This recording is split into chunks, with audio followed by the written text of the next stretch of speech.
DC Multiverse!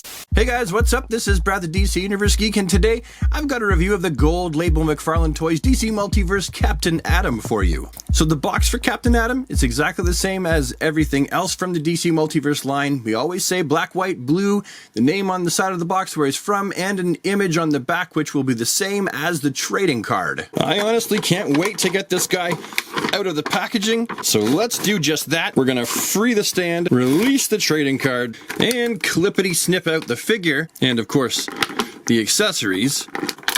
Pop it all out, so that we can now take a closer look. You know what? Let me just set him up here for you, and then we'll continue. And holy baloney, this guy is shiny. Like, not high gloss, mirror finish shiny, but definitely the shiniest of all the DC Multiverse figures that have been released in this toy line. And as you can see, this is a complete reuse of the same body buck that was first used by Blue Beetle and Booster Gold. Even the boots are exactly the same. The only thing different is Captain Atom's facial sculpt, and that's, while we're on the topic, actually really good. I really like this guy's face sculpt, and overall, I think it's done really neat and tidy. But I think that this body buck works just fine for him, and I don't mind that he's a complete reuse of parts. Of course, as you can see, he comes with some effects that go over his hands, and also a trading card. And although it states New 52 Captain Atom right here on the trading card, and here's the bio, you can pause to read that if you'd like to, you will notice that this is not the New 52 version, but rather the classic take on the character. How do we know this? Well, he's got the red gloves, and New 52 didn't have red gloves. And the emblem on his chest is different compared to the New 52. This fella has a full head of hair, whereas the New 52 version did not. And he's got the blue boots. So it's safe to say that this is actually just a classic version of Captain Atom. And I'm not complaining. With a choice between this or this, I'm going for this. As for comparisons, I feel kind of like a dope, because the only other version of this character I have has been made by Mattel as part of their DC Universe Classics line. As for articulation, we pretty much know what it's going to be based on Blue Beetle, Booster Gold, Deadman, all sharing basically the same body buck, and it's actually a very, very well articulated figure. This body buck, I really do hope that they use it more often. This is the body buck that I wish they had used actually for Nightwing, and not the young teenage buck. You can see he gets a little bit more than a T. These little sockets right here in the rounded hinge, they are kind of loose. I wish that these sockets were tighter. They're actually just not quite big enough to fill the hole properly. I'm going to pop out an arm and whoa, see? There you go. It made its escape. Get back in there, you wascally Silva donut. So you can see that this just fits really loosely in there. There's got to be like a magic sweet spot, because some of the shoulder donuts are a little bit too tight, and some are like this, so they're just really, really loose. The good thing is, when you do use the articulation to its fullest, I guess you can see a little bit, but it doesn't look too bad, and it does a good job of filling in the space while giving you that articulation that you want at the shoulders.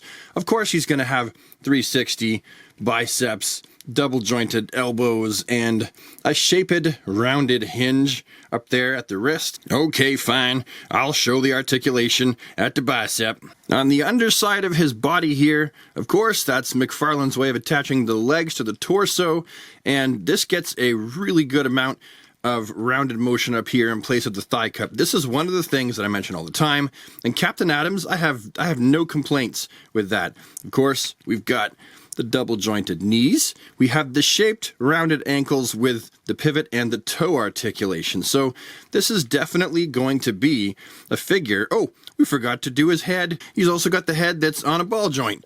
There we go. I forgot to mention that. Pivoty, roundy, bobble around like about that.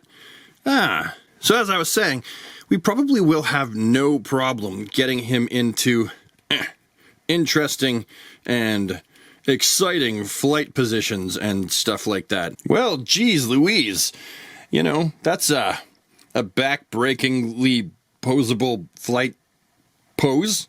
So now the big question is, what exactly do I think about McFarlane Toys DC Multiverse Captain Atom? Well, Nathaniel Adams is a character that doesn't really get that much attention paid to him. People don't always realize exactly how powerful he is. Like, he's kind of like Firestorm on steroids. And he is the inspiration for Dr. Manhattan. The Watchmen was actually supposed to showcase Captain Atom and the Blue Beetle and other characters that they had recently gotten a hold of from Charlton Comics. But DC was like, nah, no, we know what you have in store, so we just got these guys, so hands off. And so new characters were created to basically be the ones that he wanted to use in the first place. That's right. Even Rorschach has a counterpart that was originally the Question. So, I will take any Captain Atom figure I can get my hands on that is made from now until the end of time. Unless, of course, the figure is trash, in which case, I won't. But this one's not trash. This one's great. If you see it hanging on the pegs in the near future, then don't be a fool. Go grab it, add it to your collection. Unless, of course, you're not a big Captain Atom fan, in which case, don't. But if you are a Captain Atom fan and you see it hanging on the pegs or whatever, you better snag it up because you know that this is going to be a popular figure amongst DC collectors. Anyway, that's all for now, and I will see you in the next one. Have a DC day, everybody, and take care.